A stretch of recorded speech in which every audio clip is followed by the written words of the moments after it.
Fevereiro passou, então eu vim atualizar minhas leituras.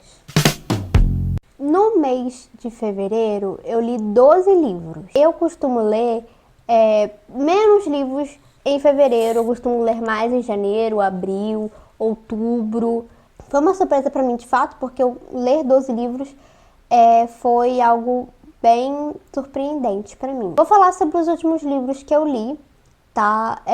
Vou começar falando primeiro sobre o Capital do Karl Marx, né, que se não me engano era um dos livros que eu estava lendo ou eu ia ler no último atualização de leituras. Enfim, é um livro que eu terminei ele bem nesse de fevereiro, foi lá pro dia 3 ou 4. Foi um livro muito extenso, porque eu não li ele por ler, né? Porque se você for ler ele por ler, é muito fácil. Agora, eu li ele para estudo, e mais do que para estudo, eu não quis só entender o que o Karl Marx queria dizer, mas eu quis entender do porquê que ele defendia aquela tese, do porquê que ele estava explicando daquela forma, do porquê que ele estava dando aquele exemplo. Eu quis olhar nas entrelinhas o que o Karl Marx queria dizer. Então foi um livro que eu levei tempo, eu levei assim vários dias no e-book lendo, mas eu tive que dar aquele espaçamento de tempo porque não é um livro fácil, não porque ele é chato, ele é um pouco arrastado, mas não é chato, e sim porque ele precisa de uma atenção maior, é um livro de estudo. Por eu não estar conseguindo muito avançar no e-book, eu parti pro audiobook. Eu tinha só o e-book, só que aí eu pedi pra Alexa ler pra mim no audiobook, e foi assim que eu fiz. Foram mais de 20 horas de audiobook, então assim, foi uma experiência que foi longa, mas valeu muito a pena. E depois de O Capital de Karl Marx, eu comecei a ler os livros de Percy Jackson, e vou fazer um resumão bem rápido de todos os livros, para ficar mais simples de todo mundo compreender. O Mar de Monstros, que foi o livro 2 de Percy Jackson, eu gostei, achei melhor do que o primeiro. Na verdade, todos os livros de Percy Jackson foi mais ou menos assim. O próximo eu sempre achava melhor do que o anterior. O segundo eu achei melhor do que o primeiro. O terceiro eu achei melhor do que o segundo. O quarto eu achei mais ou menos. E o quinto eu achei muito bom também. Pra mim, o melhor foi o terceiro. O segundo livro é onde acontece mais coisa, né? O primeiro livro é mais a apresentação do universo, ali a apresentação do Percy Jackson pro leitor, né? Agora o segundo já começa a acontecer as coisas de fato. E vai ficando legalzinho. E no terceiro livro, que é o livro que eu mais gostei, que aí acontece muita coisa, acontece coisas que realmente agregam. Até as coisas mais tranquilas, elas vão agregar de alguma forma para a história, para o universo, e é uma coisa que eu gostei muito. Então o terceiro é muito bom. O quarto, eu já acho que eles começaram a dar uma surtada, aconteceu muita coisa legal também, só que aí eu achei que eles começaram a ficar um pouco sem noção. No quinto livro, parece que todo mundo surtou, até Zeus, até Poseidon surtou. Porque parece que todo mundo deixou o pensamento intrusivo dominar todo mundo. É um livro legal de acompanhar, é divertido, tem aquela coisa da aventura, acontece coisa o tempo todo. Não é aquele livro chato que nada acontece, longe disso. Mas é um livro assim, que acontece tanta coisa que você acha que já é surto. É exatamente isso que acontece. E isso acontece não só no último livro, mas no penúltimo livro também já começa, né? Da metade do penúltimo pro final do último, é surto atrás de surto. Eu gostei, tá? Não achei tudo isso que eu esperava um pouco mais, mas eu gostei sim. Eu adorei me estressar com o Percy Jackson, entendeu? Ele é um garoto que irrita. Depois eu li A Árvore Mais Sozinha do Mundo, de Mariana Salomão Carrara. Quando eu fiz a minha última atualização de leitura, eu estava falando que o ponto de vista era só da árvore. Mas aí, porque como eu estava muito no início, eu não sabia. Mas na verdade, ao decorrer do livro, a gente vai ver o ponto de vista de várias coisas diferentes. E são coisas que normalmente não têm vida. Então pode ser um quadro, pode ser uma porta, pode ser um cabide, pode ser qualquer coisa. Uma coisa que eu não gostei foi que o final aconteceu tudo muito rápido. Eu não sei se foi ali a intenção da Mariana Salomão Carrara, entendeu? Não sei se foi realmente eu que tenho muitos problemas com finais, que na minha cabeça, que se não fechar com chave de ouro, pra mim o final é ruim, eu tenho esse problema. Mas o livro em si, ele é muito bom. E é um livro que ele traz pautas importantes, e ele é um livro mais reflexivo. Eu não lembro se os livros da Mariana são realmente muito reflexivos assim, porque tem tempo que eu não li nada dela. É um livro que coloca a gente pra pensar. Eu li também Amor, teoricamente, da Ellie Hazelwood. Comecei a voltar pros romances, mas não canto em Vitória, porque eu estou me estressando com esses romances famosinhos de BookTok. Eu li A Hipótese do Amor 4 anos atrás, quando eu tava no hype, né? e eu não gostei. E olha que na época que eu li, eu era a garota do romance, eu era ali a garota dos boyzinhos literários. Hoje eu não sou tanto. Ainda pode sim ter livros que eu leia, que eu gosto muito, mas é muito difícil realmente me encantar por esse tipo de história. Né? Que eu vou mais pro lado agora da filosofia, da sociologia, da história, do clássico, né? Das questões mais sociais, de entender como é que as pessoas funcionam. Eu sou disso, gente, eu sou disso. Romance não me cativa muito. Né? A não ser que esteja todo o que eu falei, né, um estudo social, uma compreensão social através daquilo.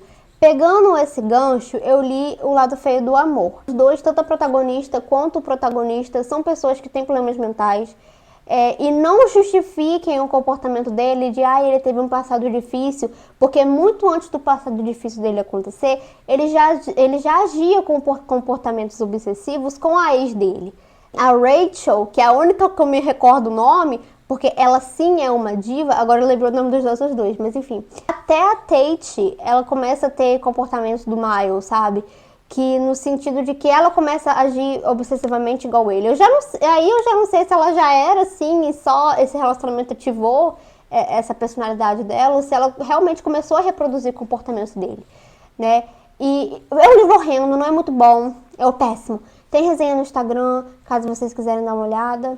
Mas é exatamente isso que eu acabei de falar, que eu falei na resenha. É muito difícil você defender ambos, porque a Tate tem uma hora que ela para de se valorizar como mulher e começa a aceitar aquela situação. Como se o Miles fosse um príncipe, né? Como se, sei lá, ele fosse o único homem do mundo, o último homem do mundo. Sendo que não é assim que funciona, né? Então, assim, mas é pra mostrar realmente o lado feio do amor, que nem todo amor é bonito. Tá, gente, nem todo amor é bonito. Mas precisa ser doentio? Precisa ser obsessivo? Lá no início da história do Miles, quando ele começa a ficar com a Rachel, né, ter ali envolvimento com a Rachel, a menina mal pisa dentro da escola, ele já tá obcecado, linda, quero casar com você. Não é assim que funciona. Isso não é normal. Principalmente quando a gente vê do ponto de vista dele, a gente percebe que é algo obsessivo. Dá pra ver que ele realmente, talvez não tenha gostado de nenhuma das duas. Realmente foi aquela questão da obsessão.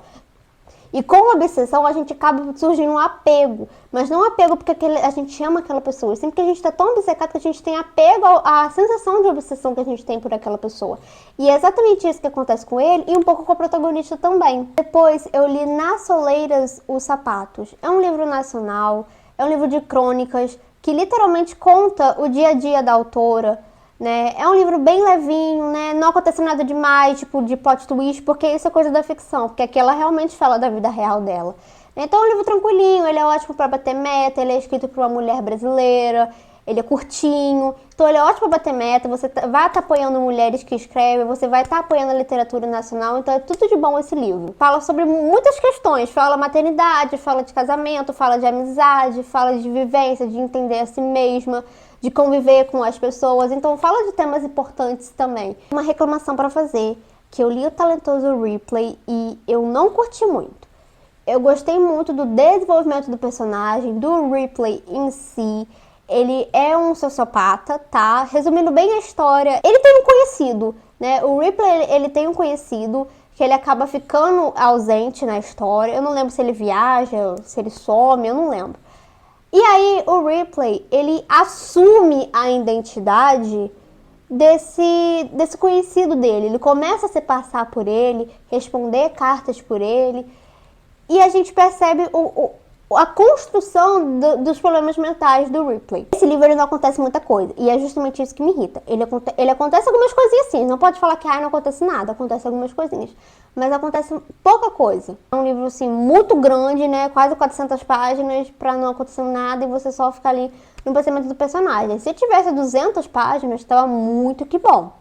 Agora quase 400 páginas é realmente bem difícil de ler, de realmente sentir que tá gostando do livro. Tem outros livros, continua, né, a série, talvez aconteça mais coisa nos outros livros. Não sei se vou continuar essa série, não sei como eu vou fazer, se vai ficar só por isso mesmo. Só sei que não vai ser por agora, porque eu fiquei um pouco decepcionada com essa falta de acontecimento, então talvez um pouco mais pra frente. Depois eu li A Bruxa, da Yasmin. É muito bom você ter amigas autoras, digamos eu que só tenho ela, né?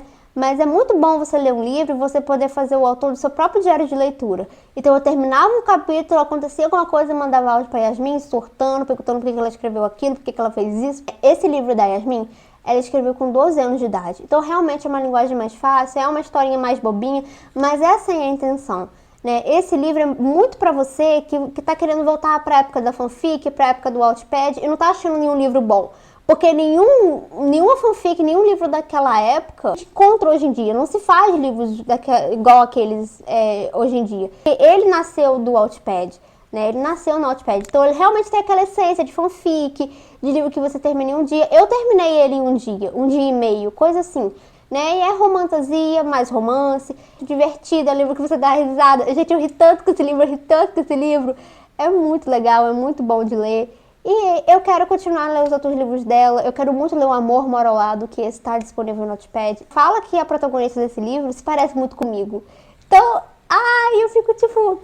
Dá licença que é inspirado. E o último mesmo que eu li em fevereiro foi O Beijo na Parede do Jefferson Tenório. É um livro muito denso, assim. Conta a história de um menino. Ele narra já adulto, mas ele conta da infância dele. E é uma infância muito pesada. Fica mais no problema com os pais dele, aí do meio do livro vai ele convivendo com a sociedade, né? Convivendo com as pessoas que moram com ele. Né? Não posso falar muito porque senão eu vou dar spoiler. Mas ele tenta aliviar a situação pelo fato da vida dele ser tão pesada, acontecer tanta coisa ruim, que ele tenta colocar um toque de humor, fazer uma piada, fazer uma brincadeira. Você dá umas risadinhas, de fato. Mas é justamente para aliviar essa tensão, para não ficar um clima tão pesado. Às vezes fica um climão, mas aí ele volta com um toque de humor para não ficar o clima pesado o tempo todo. E ele é um livro muito curtinho. Eu só não gostei um pouco do final, porque ficou meio assim, sei lá o que aconteceu. Eu gostaria que tivesse fechado com chave de ouro, que ele contasse o que aconteceu um pouco mais na vida adulta dele, o que ele fez e tal, como ele lidou com algumas coisas e tal. Mas enfim, não vou reclamar muito, é um livro muito bom. Eu dei 4.5 estrelas, justamente tirei esse 0.5 do final, senão seria 5 estrelas. E foi esse todos os livros que eu li em fevereiro, 12 livros. E agora eu vou falar dos livros que eu tô lendo. Na verdade, no momento, eu estou lendo apenas um, que é Os Sertões de Euclides da Cunha. Eu tô pra ler outro ao mesmo tempo que esse, mas não sei se vou começar hoje ou amanhã. Eu ainda tô a me decidir qual que vai ser dos dois, que eu vou mostrar daqui a pouco. Então, Os Sertões, eu estou lendo, eu comecei a ler por causa de um trabalho, só que aí eu concluí o trabalho e não concluí o livro, e eu tô lendo agora o livro, né, e é um livro muito bom.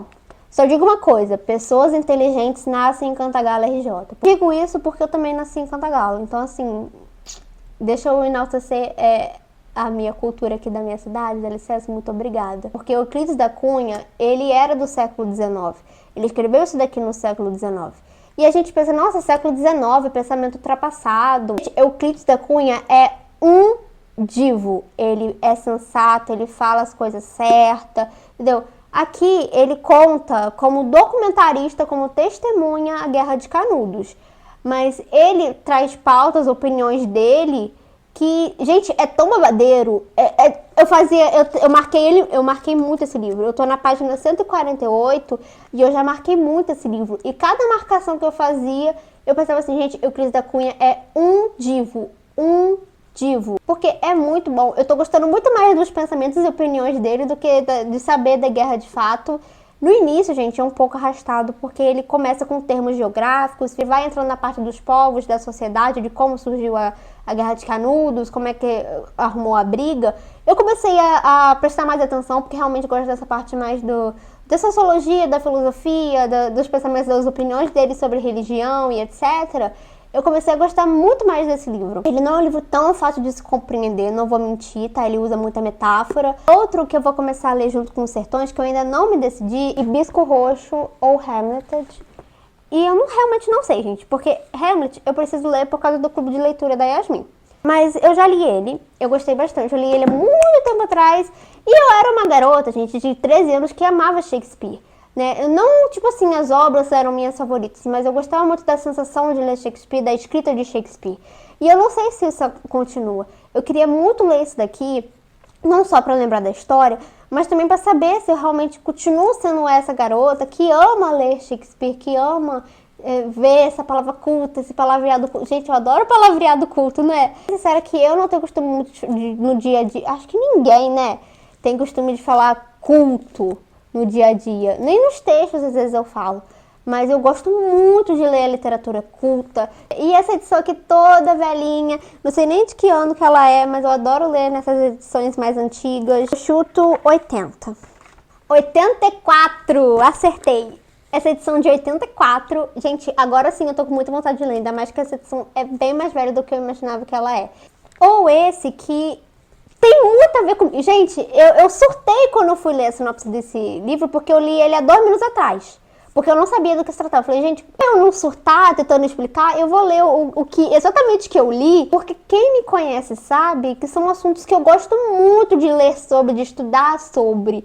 E eu vou amar esse livro. Os efeitos da colonização branca na África podem ser mais penetrantes e devastadores do que imaginam a economia e a sociologia. Na Nigéria dos celulares e da internet, o catolicismo de um grande capitalista... Dá licença que... Gente, porque são todos os assuntos que eu gosto de debater sobre. Eu sempre tenho uma opinião formada pra tudo nesses assuntos. Eu vou amar esse livro. Eu vou amar esse livro. E além disso tudo, tem 2 livros da minha TBR pra eu ler. Um que eu vou ler no audiobook pela Esquilo, que é O Sangue dos Outros, da Simone de Beauvoir. Eu vou ler aqui porque eu realmente não sei muito bem do que se trata. Eu vou descobrir agora junto com vocês, tá? França, década de 1940. Já gostei. Os alemães, aos poucos, vão tomando espaço nas ruas parisinienses, levando um constante clima de tensão à outrora despreocupada burguesia francesa. Nesse cenário, conhecemos Hélène, uma jovem sonhadora e individualista, e Jean, um rapaz bem-nascido que decide abandonar seus privilégios para lutar pelas causas operárias e mais tarde juntar-se à resistência antifascista. Já parou, já é 5 estrelas favoritado aqui, já nem lê. Então assim, Hibisco Roxo e O Sangue dos Outros, 5 estrelas favoritado já no meu Scooby, nem li. Já tá lá, 5 estrelas. Vocês podem ir no meu Scooby agora que vai estar lá, 5 estrelas. E o outro é O Seminarista, do Rubem Fonseca, que aí eu já não sei também se eu vou ler ele em e-book ou em físico. Se eu achar ele em físico, eu vou ler ele em físico, porque eu tenho preferência de ler os livros do Rubem Fonseca no físico. Mas se não tiver, vai no e-book mesmo, porque eu tenho o e-book dele. Eu não sei como definir isso. Conta a história de aluguel e ele não gosta do serviço dele. Ele trabalha para justamente ter mais tempo para fazer o que ele ama. Porque ele trabalhava e não se sentia afetado por aquilo. Aquilo não impactava na vida dele. E quando ele decide parar com esse serviço, ele começa a ver que sim impacta, em sim muda alguma coisa. E isso é tudo que eu sei. Tá, gente? Eu vou descobrir lendo. E aí, na próxima atualização de leitura, eu conto o babado que foi. Eu espero abril conseguir ler o Conde de Monte Cristo, né? Porque eu falei que ia ler o Conde de Monte Cristo em março. Acabou que não deu, porque eu tinha todos esses livros pra ler já prontos, marcados. Então, assim, abril, eu prometo que vai ser de Conde de Monte Cristo. Mas aí eu não sei se eu vou conseguir ler o Conde de Monte Cristo e mais outros livros, né? Vamos ver. Se eu for tão guerreira assim, quem sabe? Quem sabe eu consigo ler mais de um livro em abril, né? Porque o Conde de Monte Cristo tem 1000 e sei lá quantas páginas. Então é um livro realmente muito grande. Mas vamos ver se eu vou conseguir ou não.